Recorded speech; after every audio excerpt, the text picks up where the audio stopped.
This isn't your land, Mr. Callahan. This is the estates at Whispering Pines, and according to my records, you're trespassing." The woman's voice was a grating symphony of condescension and cheap perfume, a sound that scraped against the quiet dignity of the late afternoon sun.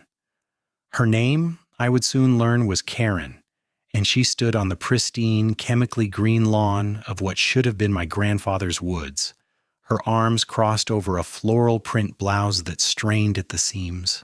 She held a clipboard like a scepter, the plastic shield of a petty tyrant.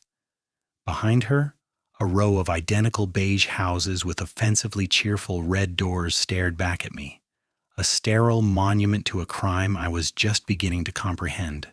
I had driven 4 hours with a thermos of black coffee and a heart full of nostalgia, expecting to find the 80 acres of rolling hills and whispering pines my grandfather had bought in 1952, the land he'd taught me to track deer on, the place where he'd planned to build a small cabin for his retirement, but never did.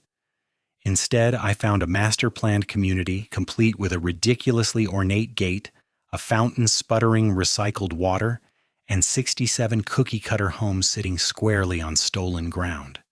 Karen's eyes, small and hard, flicked from my dusty work boots to the old pickup truck I'd parked on the asphalt, a vehicle that clearly violated some invisible code of suburban aesthetics.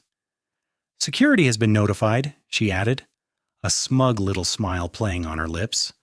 "I suggest you leave before this becomes a legal matter." The irony was so thick I could have choked on it. A legal matter! Lady, you have no idea.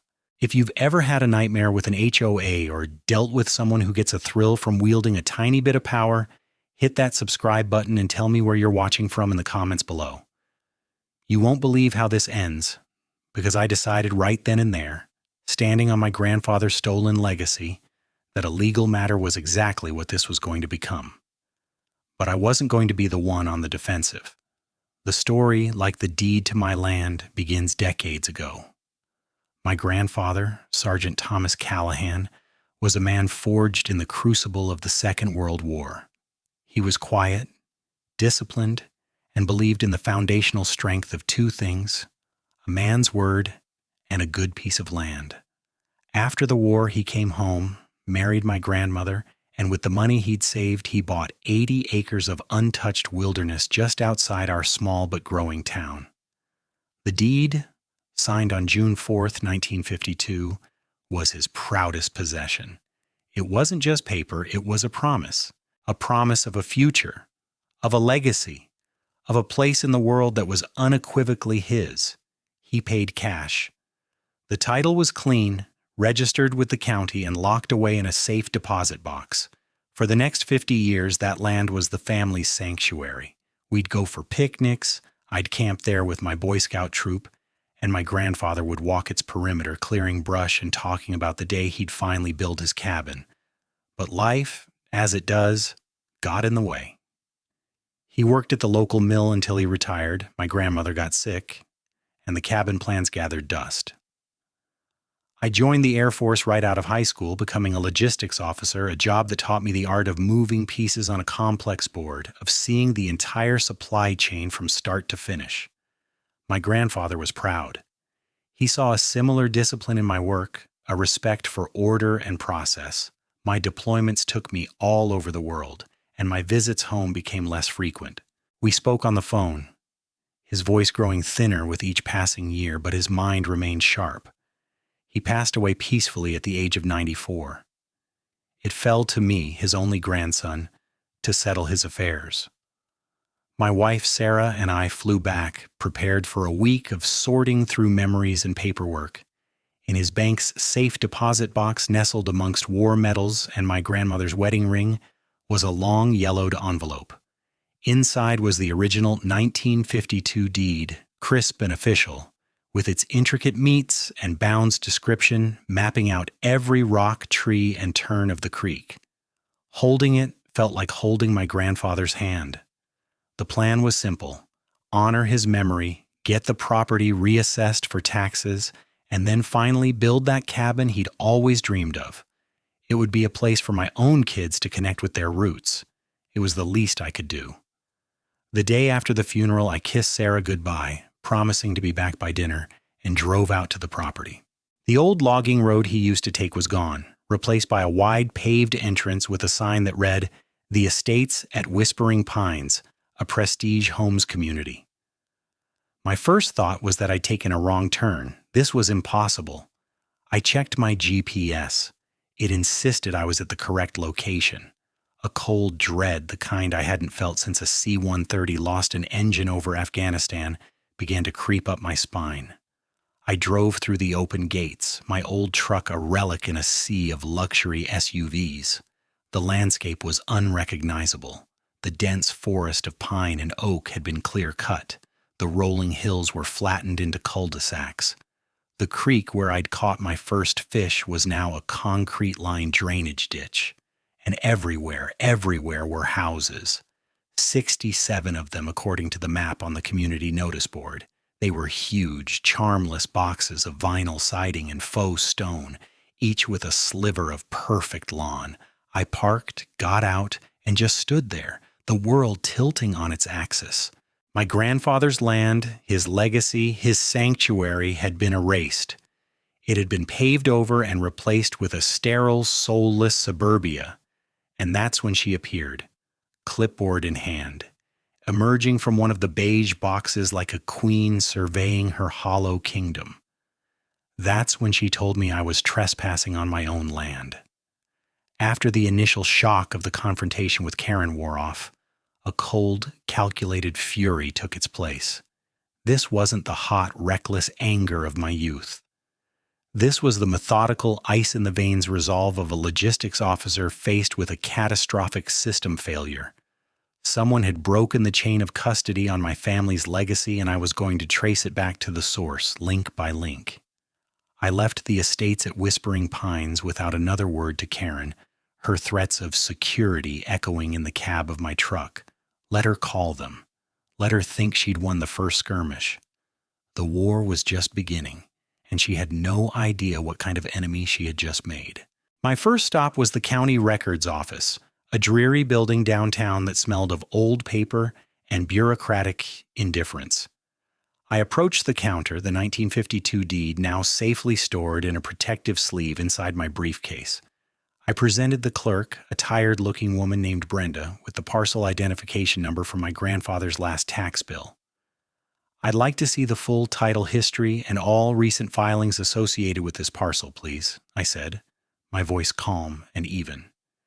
Brenda sighed the sound of 1,000 such requests and tapped at her keyboard. Her eyes widened slightly as she scrolled. "Oh," she said, a note of confusion in her voice. "This one's complicated." She turned the monitor toward me. The screen was a chaotic mess of legal jargon. Subdivision plat approval, rezoning application, quiet title action, mass title transfer. The original 80-acre parcel, my grandfather's parcel, had been fractured into 68 smaller lots, 67 residential, 1 common area, in a flurry of activity that had all taken place in the last 18 months. The developer was listed as Prestige Homes LLC, and the new owner of record for all subdivided lots was, at least initially, this corporation. Then, one by one, the lots were sold to individual homeowners. The entity governing the common areas and enforcing the covenants was, of course, the Whispering Pines Homeowners Association. "Can I get a printed copy of every single one of these documents?" I asked. Brenda raised an eyebrow. "All of them? Son, that's going to be over 500 pages. It'll cost you." "I'll pay," I said, pulling out my wallet, "and I need them all certified." An hour and a significant fee later, I walked out with a heavy box of paper, a documented history of the theft. Back at my grandfather's house, I spread the documents across the large oak dining table where he used to read the Sunday paper. Sarah watched me, her expression a mixture of concern and anger. "How is this even possible, Jack?" she asked, picking up a document. "They can't just take it." "They didn't just take it," I said, my finger tracing a line on a particular document. "They laundered it legally." The key was a document filed 20 months ago, a quiet title action. It was a lawsuit designed to clear up any ambiguities in a property's ownership. The plaintiff was Prestige Homes LLC. The defendant was Thomas Callahan. The filing claimed that Prestige Homes had acquired the land through an unrecorded sale and that the whereabouts of the seller, Thomas Callahan, were unknown. They had served him notice by publishing a tiny, unreadable block of text in the legal section of a small, obscure newspaper that circulated 2 counties over. My grandfather, who was living in a nursing home less than 5 miles from this very courthouse, was declared served. When he, of course, didn't respond, the court granted a default judgment to Prestige Homes, effectively stripping my grandfather's name from the title and declaring them the new rightful owners. It was a slick, predatory, and on the surface, legal maneuver. But it was all predicated on a lie. His whereabouts were unknown, I said, my voice low and dangerous. I was his power of attorney. My address was on file with his bank, his doctors, the IRS. They didn't want to find him. They couldn't afford to find him. The rest of the paperwork was a cascade of corruption. The rezoning from rural/agricultural to high-density residential had been pushed through the Planning Commission in record time. The environmental impact studies were pencil-whipped. The name of the planning commissioner who signed off on it appeared again and again, and then I found the HOA incorporation documents. The founding president, the one who signed the initial bylaws and covenants, the one who accepted the transfer of the common areas from Prestige Homes, was Karen Miller. It was all a neat, closed loop of greed. The developer gets the land through fraud, the county rubber stamps the development, and the HOA is created to manage the fallout and enforce the new reality. My next call was to Prestige Homes. I was routed through an automated system that seemed designed to induce despair, finally reaching a junior assistant who informed me that all inquiries regarding Whispering Pines should be directed to the HOA. They had washed their hands of it. It was Karen's problem now. And that led me back to her. I now understood the smugness, the confidence. In her mind, the matter was settled. The courts had spoken. The houses were built. The families had moved in. I was just a ghost from a past she had helped to bury. But she was about to learn that some ghosts don't just haunt. They get even. The stack of certified documents on my grandfather's dining table was more than just paper. It was a declaration of war. But I knew from my time in the military that you don't charge into battle without a plan, without air support, and without knowing your enemy's weaknesses. Rushing in with righteous anger would get me bogged down in years of litigation, bleeding money until I gave up. No, this required a different approach. It required strategy. It required a lawyer who was less of a bulldog and more of a sniper. That's why my first and only call was to Marcus Thorne. Marcus and I went back to our days at officer training school. While I went into logistics, he went to JAG, the Air Force's legal arm. After his service, he'd opened a boutique firm in the city specializing in complex real estate and contract law. He was brilliant, ruthless, and had a deep-seated hatred for bullies and bureaucrats. I explained the situation over the phone in clipped, precise sentences. There was a long pause on the other end of the line. "Jack," he finally said, his voice a low whistle, "they didn't just steal your land. They built a town on it. This is the most audacious piece of fraud I've ever heard of." "Can we win?" I asked. "Win? Jack, they've handed us a nuke. The question isn't if we win. The question is how big of a crater we want to leave behind." The next day he drove down, his sleek German sedan looking just as out of place in my grandfather's driveway as my truck had in Whispering Pines. We spent 8 hours at that dining table, fueled by coffee and a shared sense of cold fury. Marcus, dressed in a perfectly tailored suit, examined every document with a jeweler's eye. He held the original 1952 deed up to the light, a reverent expression on his face. "This is beautiful, Jack," he said, ironclad. "The chain of title from the state to your grandfather is unbroken. There is no record of him ever selling it, transferring it, or losing it. This deed is the bedrock of our entire case." He then turned his attention to the quiet title action. "This is the linchpin of their fraud," he explained, tapping the page. "They filed an action against a man they knew was alive and findable, and deliberately failed to serve him. That's not just a procedural error, that's fraud upon the court. It means the entire judgment is void. It's as if it never happened. His eyes lit up. And if the judgment is void, Prestige Homes never had a clean title. And if they never had a clean title, they couldn't legally subdivide the property or sell it, which means every single one of those 67 homeowners, their title insurance is likely void, and their deeds are worthless. They don't own their homes. You do. The sheer scale of the liability was staggering. It wasn't just Prestige Homes on the hook. It was the title company that insured the fraudulent transaction. It was the county that approved the permits based on a voided title. It was the HOA, an entity created to govern land its creators never legally owned. And it was every single homeowner who had taken out a mortgage on a property they didn't have the right to possess. Marcus leaned back, a predatory grin spreading across his face. "Here's what we're not going to do," he said. "We are not going to file a simple lawsuit to reclaim the title. That's what they expect. They'll bog us down in court for a decade, appealing every decision while they continue to profit. No, we're going to let them finish the job for us. We're going to let them dig their own graves a little deeper." The strategy was brilliant in its simplicity and cruelty.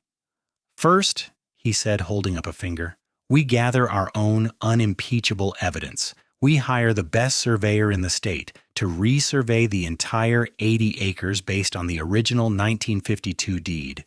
We need a modern GPS-verified map that overlays your property lines directly on top of their little suburban paradise. Every house, every driveway, every manicured lawn.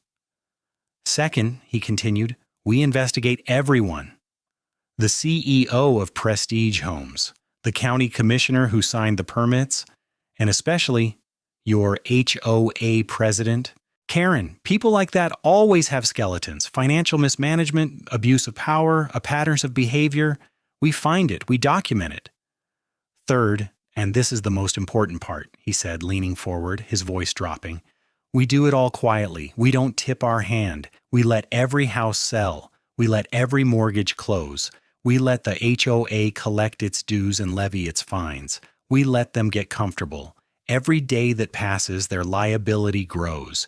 Every new mortgage is another bank with a vested interest. Every new homeowner is another potential plaintiff against them. They are building our army for us." The plan was audacious. It required patience, discipline, and a willingness to watch this violation of my grandfather's memory continue, at least for a little while longer. It felt wrong, but I knew Marcus was right. My training as a logistician kicked in. This was about controlling the supply chain of information, positioning our assets, and choosing the time and place of the engagement. "When do we strike?" I asked. Marcus smiled. "We strike when the damage is maximized. We strike when they are at their most arrogant, their most comfortable. We won't just file a lawsuit, Jack. We're going to drop a coordinated legal, criminal, and public relations bomb that will vaporize them all at once. They built 67 houses on your land. We're going to let them finish, and then we're going to take it all." The campaign began not with a bang, but with the quiet clicks of a surveyor's tripod. Following Marcus's strategy, my first move was to hire a man named Gus, a grizzled, semi-retired surveyor with a reputation for being meticulous to the point of obsession. He was exactly what we needed. I met him at dawn at the edge of the property, far from the main entrance of Whispering Pines. I gave him a copy of the 1952 deed. "I need a full boundary survey based on these original meets and bounds," I told him. "And I need an overlay map showing exactly where the current structures and property lines of the estates at Whispering Pines fall in relation to my grandfather's original 80 acres. Gus chewed on an unlit cigar and studied the old deed.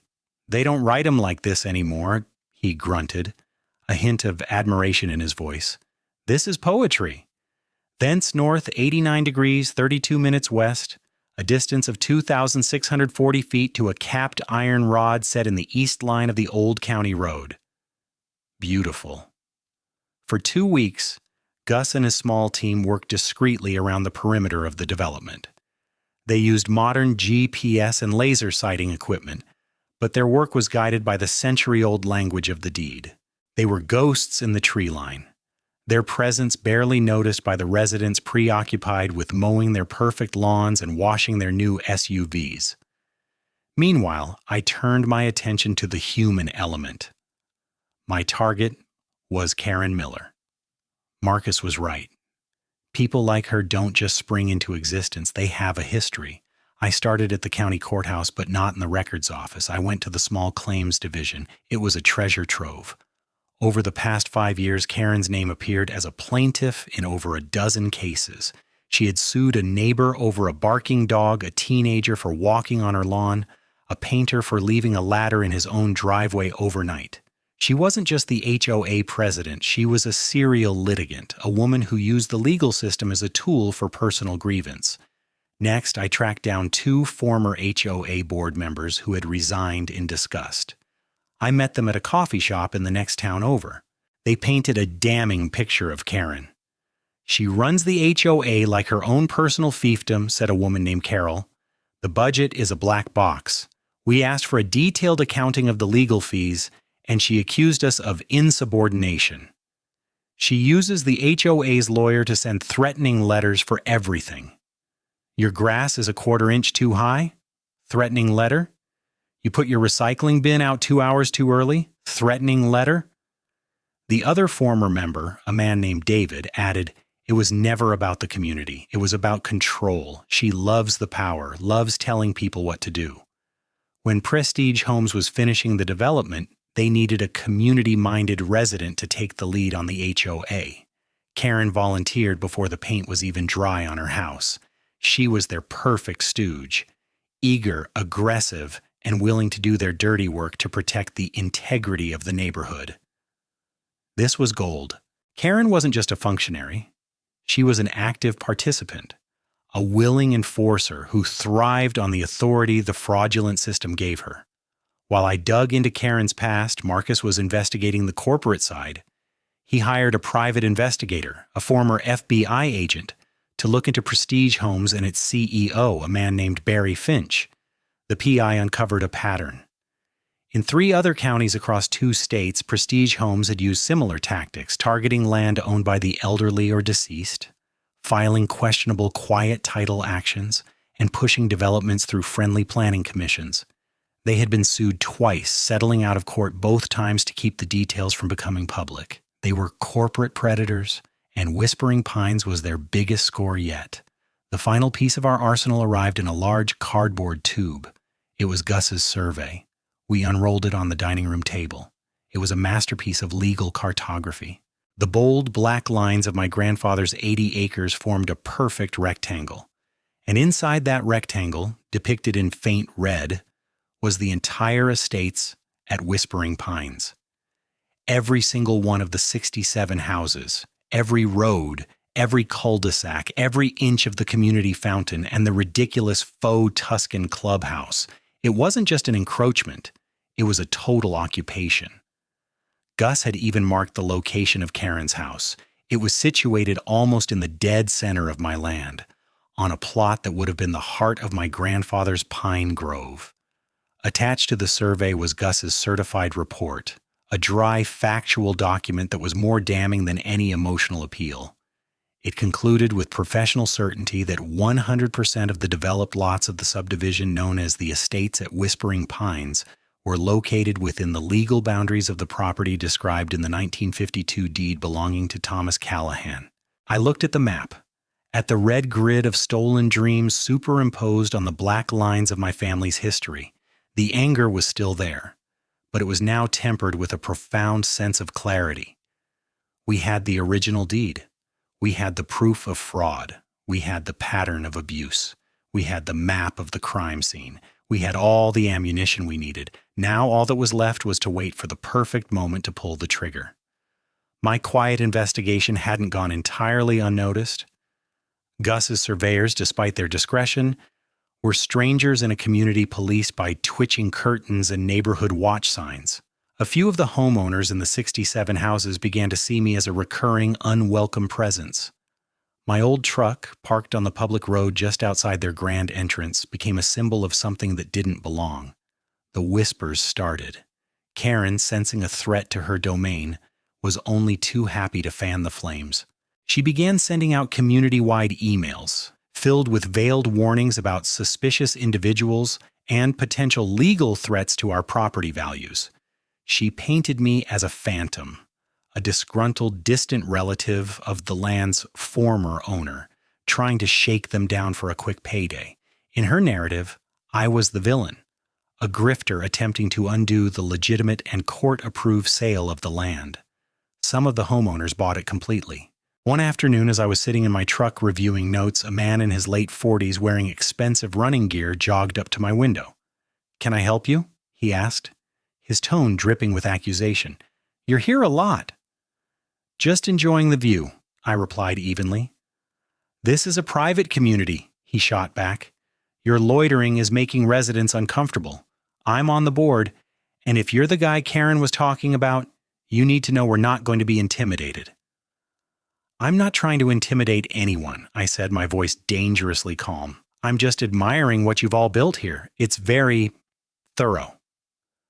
The sarcasm was lost on him.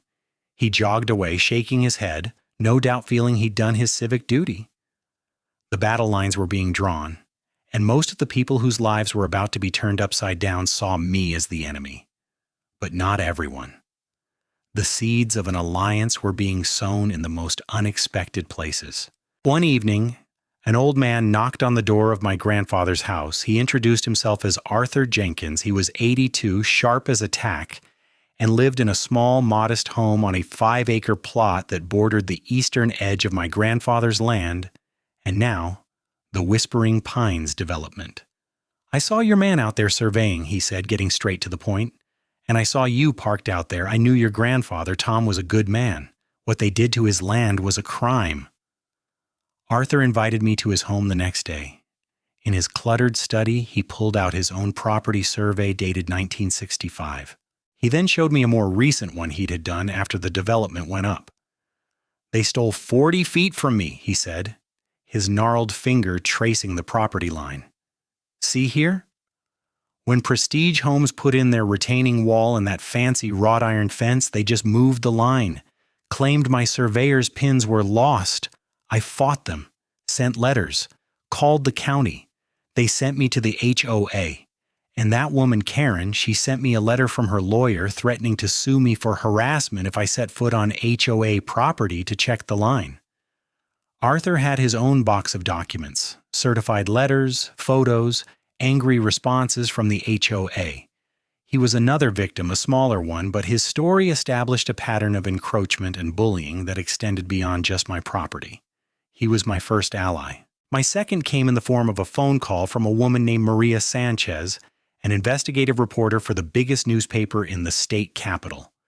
"Mr. Callahan," she said, her voice crackling with energy, "I got a tip from a source at the County Planning Commission. Something about a massive land deal, a quiet title action on a deceased man's property, and a very rushed development approval. The source mentioned your name. I have a feeling there's a big story here." I was hesitant at first. Marcus's plan was to keep everything quiet, but as I spoke to Maria, I realized she wasn't a sensationalist. She was a bulldog. She understood the intricacies of municipal government and smelled the rot of corruption. She could be the air support Marcus talked about. I agreed to meet her on the condition that she would hold the story until I gave her the green light. I laid out the whole thing for her, the 1952 deed, the fraudulent quiet title, the rubber-stamped permits, the role of Prestige Homes and Karen. I gave her the names of the former board members and Arthur Jenkins. Her eyes widened as the scope of the story became clear. This wasn't just an HOA dispute. It was a conspiracy involving a multi-million-dollar corporation and potentially corrupt county officials. "This is explosive," she breathed, looking at the surveyor's map. "When you're ready to go public, this won't just be a local story. This will be everywhere." With Arthur's corroborating evidence and Maria's journalistic firepower waiting in the wings, my position was stronger than ever. The community was dividing. On one side were Karen and the homeowners she'd terrified. a wall of blissful, aggressive ignorance. On the other was my growing coalition, a methodical lawyer, a meticulous surveyor, a wronged neighbor, and a hungry reporter. The pieces were all in place. The trap was set. All I had to do was choose the moment to spring it, and that moment was fast approaching. Karen herself, in her infinite arrogance, was about to provide the perfect trigger. The catalyst, when it came, was a registered letter. It was thick, heavy, and bore the letterhead of a high-priced law firm I recognized from my research as the HOA's legal muscle. Inside was a cease and desist order, dripping with legalese and barely veiled threats. It was signed by Karen Miller, in her capacity as president of the Whispering Pines HOA. The letter accused me, John Callahan, of a litany of offenses: harassment of residents, unauthorized surveillance, referring to Gus's survey, and my personal favorite, tortious interference with the quiet enjoyment of their property. It demanded I immediately cease all contact with residents, cease my loitering near the community, and retract any slanderous claims about the ownership of the land. It concluded by stating that if I did not comply within 48 hours, the HOA would seek a restraining order and sue for damages. It was the height of absurdity. They were threatening to sue me for interfering with their enjoyment of my own stolen property. Karen, emboldened by the support of the board and her own self-righteousness, had overplayed her hand magnificently. She had just handed us the formal declaration of war we were waiting for. I immediately called Marcus. I read the letter to him over the phone. I could hear the smile in his voice. "It's time," he said simply. "They've officially engaged. Let's launch."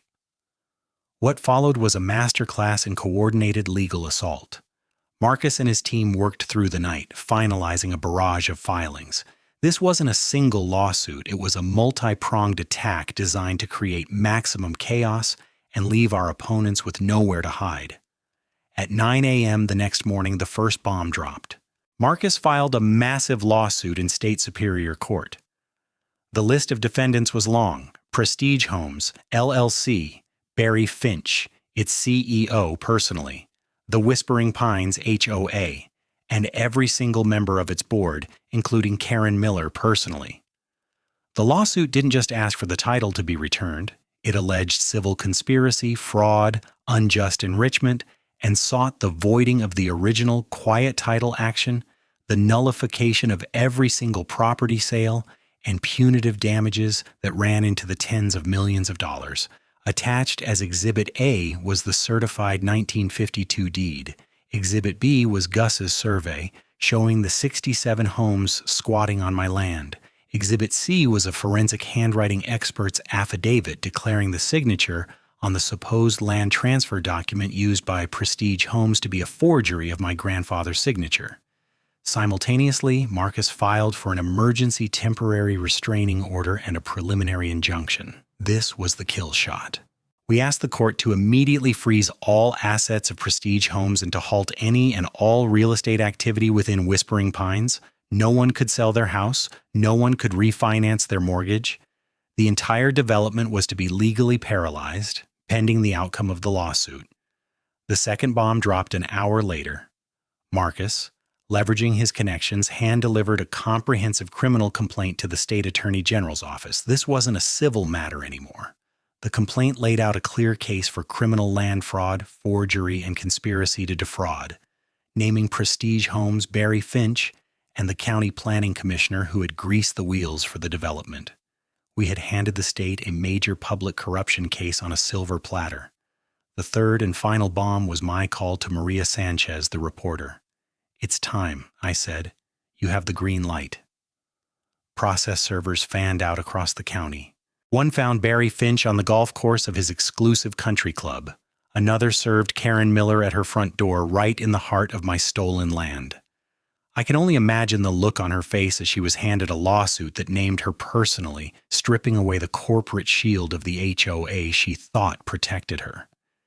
The initial hearing for the temporary restraining order was scheduled for 2 days later. The courtroom was packed. On one side was me and Marcus, calm and composed. On the other was a phalanx of expensive lawyers representing Prestige Homes, the HOA, and the individual board members. Karen was there, sitting behind her lawyer, looking flustered but still defiant. Her lawyer, a slick man with a gold watch, argued that the injunction was a frivolous and malicious attempt to harm a thriving community. "Your Honor," he argued, "this is a settled matter. A quiet title action was granted 2 years ago. The land was legally acquired. Mr. Callahan is simply suffering from seller's remorse on behalf of his long-dead grandfather." Marcus stood up, holding a single document. "Your Honor, this is not seller's remorse. This is a grand theft.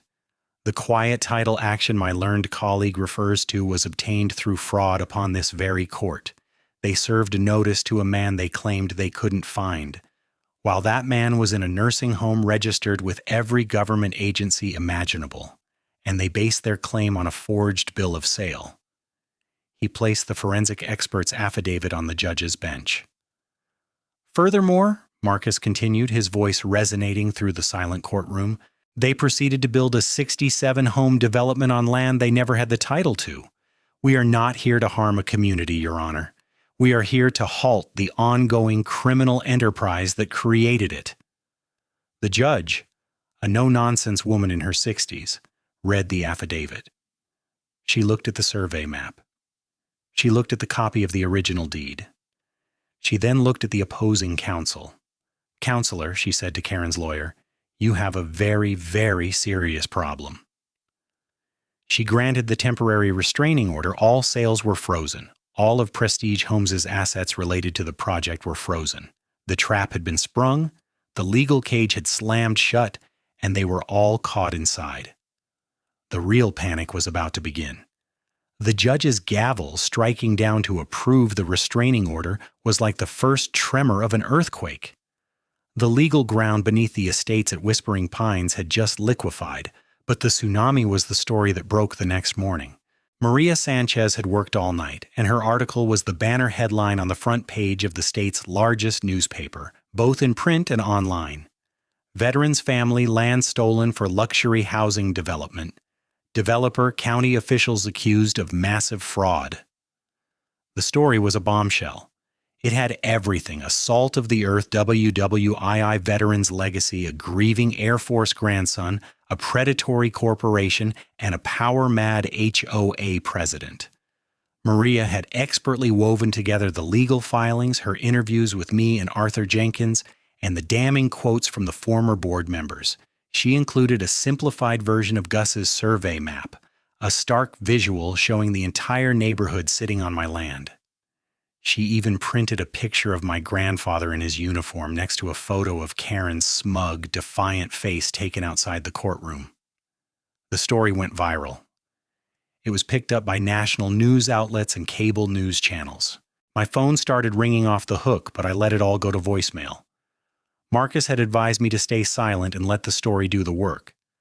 The public outcry was immediate and overwhelming. Online, the comment sections were a torrent of fury directed at Prestige Homes and Karen. People shared their own smaller-scale HOA horror stories. Veterans groups issued statements of support for me and my family. The narrative was set, and we had framed it perfectly. This was David versus a corporate Goliath and his local tyrant. For the 67 homeowners in Whispering Pines, the news story was the first they were hearing about the true nature of their predicament. Their dream homes, their biggest investments, were built on a foundation of lies. The restraining order meant they were trapped. They couldn't sell. Their property, for which they were still paying hefty mortgages, was now legally toxic, its value effectively zero. Their panic quickly curdled into rage. And that rage needed a target. An emergency HOA meeting was called, not by Karen, but by a petition signed by dozens of terrified homeowners.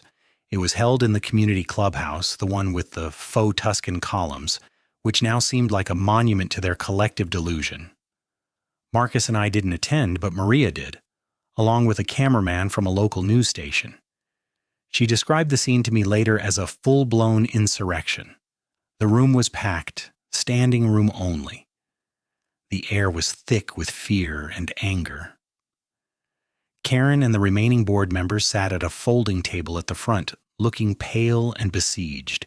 Karen tried to start the meeting by reading a prepared statement from the HOA's lawyer, advising residents not to panic and to trust the board's leadership. She was shouted down before she could finish her first sentence. "Leadership?" a man yelled from the back. "You led us into ruin. Our homes are worthless." A woman stood up, tears streaming down her face. "I sank my life savings into this house. The title company is already making noises about my policy being invalid because of developer fraud. What are we supposed to do, Karen?" Karen, stripped of her procedural authority and clipboard, was completely out of her depth. She tried to regain control, her voice rising to a shrill pitch. "This is not my fault. This is the fault of that man, Callahan. He is trying to extort us. He is the enemy." But no one was buying it anymore. Her narrative had been shattered by the front page news. They knew who the real enemy was. The man in the expensive running gear, the one who had confronted me at my truck, stood up. He was one of the board members who had been named personally in the lawsuit. "Karen, we have a multi-million-dollar lawsuit against us personally because of this. Did you know the title was fraudulent? Did you?" Karen stammered, "Of course not. I trusted Prestige Homes. We all did." "But you were the one sending threatening letters," another homeowner shouted. "You were the one acting like a queen on land none of us even owned. You were supposed to protect us, but you were too busy measuring lawns and fining people for their garbage cans." The meeting descended into chaos. The homeowners turned on her completely, a frantic mob realizing they had been led off a cliff by a blind and arrogant guide. They voted right then and there, in a messy, furious show of hands, to remove Karen and the entire board.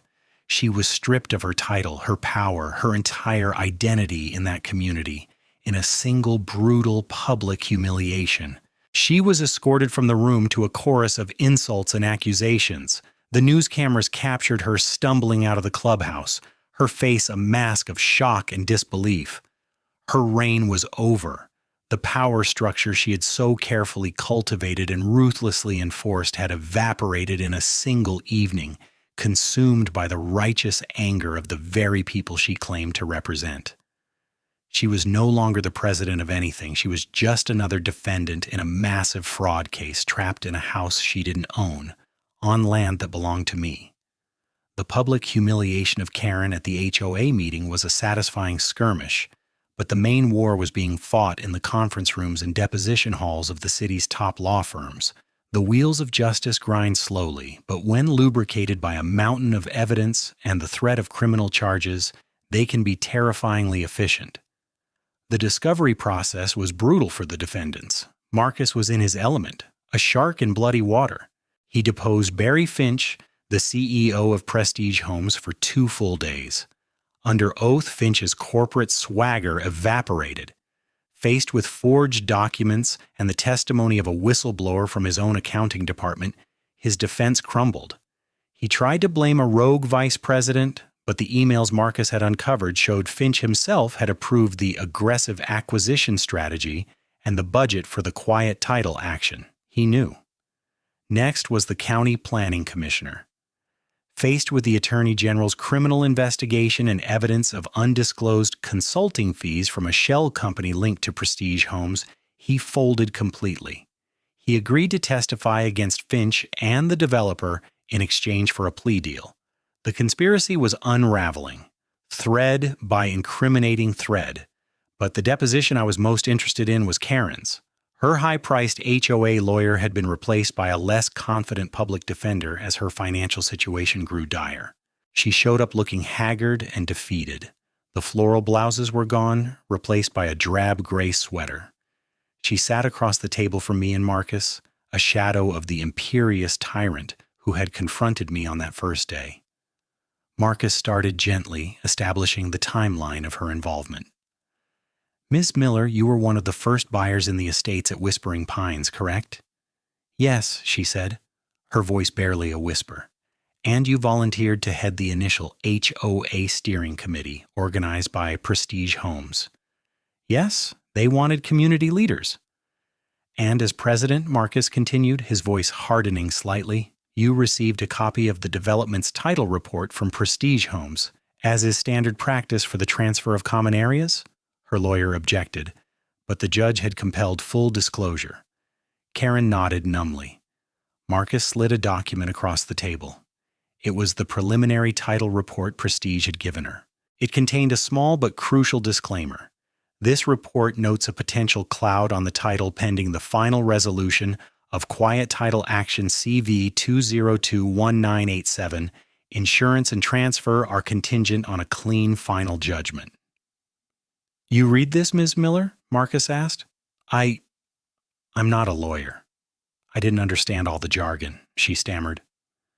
But you understood potential cloud on the title, didn't you? Marcus pressed. You understood there was a risk, a problem with the ownership.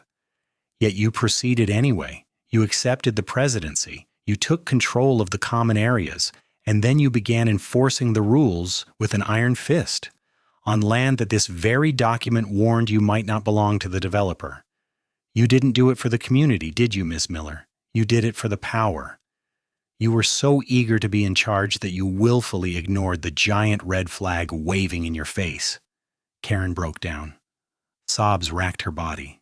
It wasn't a performance. It was the complete and utter collapse of a woman forced to confront the truth of her own petty ambition and its catastrophic consequences. She had no defense. She was a co-conspirator, not through active fraud, but through a willful, desperate blindness fueled by her desire for control. With the civil and criminal cases against them collapsing, Prestige Homes and their insurers knew they were beaten. Their lawyers contacted Marcus. They wanted to negotiate. The initial offer was insulting. Pay me for the raw land value and make the homeowners whole. Marcus laughed at them. Let me be clear, he told their lead counsel. My client doesn't own raw land anymore. Thanks to your clients, he now owns 80 acres of fully developed high-end real estate. He owns 67 houses, a clubhouse, and a fountain. That is the basis of our negotiation. You are not buying land, you are buying back a town you stole, and the price for that has just gone up. The negotiations were tense, but we held all the cards. Prestige Homes was facing bankruptcy from the frozen assets and a tsunami of lawsuits from the homeowners. Their insurers were staring at a 9-figure liability. The state was preparing to indict their CEO. In the end, they capitulated completely. The settlement was staggering. First, they would pay me a sum that was calculated based on the full appraised market value of all 67 homes plus the developed common land. It was an astronomical figure. Second, they would pay an additional 8-figure amount in punitive damages for the fraud. Third, they would cover all of my legal fees. Fourth, they would establish a massive settlement fund to deal with the homeowners, clearing the now worthless titles they had been sold and compensating them for their financial turmoil.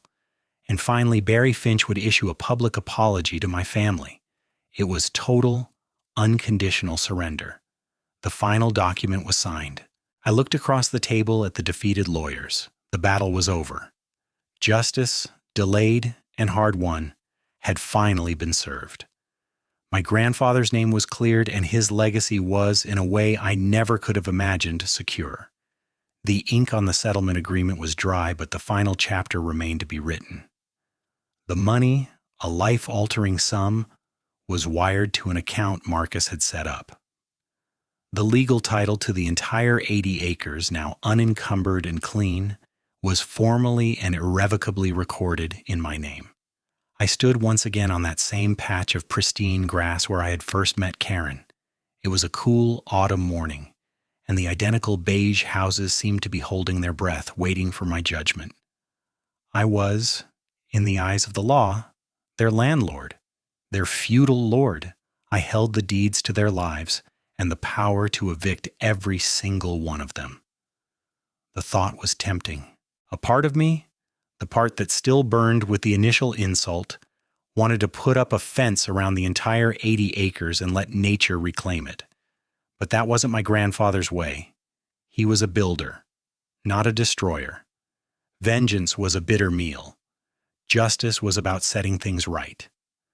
The new chastened HOA, formed by a committee of shell-shocked homeowners, requested a meeting. I agreed to see them in the clubhouse, the scene of Karen's downfall. They were terrified. They expected me to announce a mass eviction. I walked in and saw the faces of the people who had once viewed me as an enemy, the jogger from the board, the crying woman, a dozen others. Their hostility was gone, replaced by a desperate, pleading hope. I let the silence hang in the air for a moment before I spoke. "I'm not going to kick you out," I said. The collective sigh of relief was a physical force in the room. My grandfather never wanted this. He wanted a cabin, not a kingdom. What happened here was a crime, and you were victims of it, just as my family was. I laid out my plan, one that Marcus and I had carefully constructed. "I now own the land your homes are on. The settlement I received from Prestige Homes was for the theft of that land. So this is what we're going to do. I am going to sell each of you the deed to your individual lot." A murmur of confusion went through the room. "For how much?" someone asked hesitantly. $1, I said. "The transfer of title will cost $1. You will have to work with your lenders to secure new mortgages on the now legally sound properties, but the land itself will be yours. The settlement has already made me more than whole. This isn't about profit. This is about making things right." There were tears. There was stunned silence. The jogger who had accused me of loitering walked up to me, his hand outstretched. "Mr. Callahan," he said, his voice thick with emotion, we don't know what to say. We misjudged you completely. Thank you." As for the rest of the settlement, the punitive damages, I used it to create the Thomas Callahan Foundation, a nonprofit dedicated to providing free legal services to veterans and the elderly who are facing property disputes and housing fraud. My grandfather's legacy wouldn't be a cabin, it would be a shield for others like him. The final loose end was Karen. The criminal case against Finch and the county official went forward, resulting in prison sentences. Karen, due to her cooperation and pathetic state, avoided jail time but was financially and socially ruined. The lawsuit had bankrupted her. Her house, the one at the very heart of the development, was foreclosed on by the bank. The last I heard, she was living in a small apartment across town, a ghost in her own life. In a final fitting act of poetic justice, I bought her foreclosed house from the bank for a pittance. It was, after all, on my land. I didn't move in. Instead, I offered it, free of charge, to the new HOA to use as a real clubhouse and administrative office, a permanent reminder of what happens when a community is built on a foundation of lies and petty tyranny. Months later, I finally started work on my grandfather's cabin.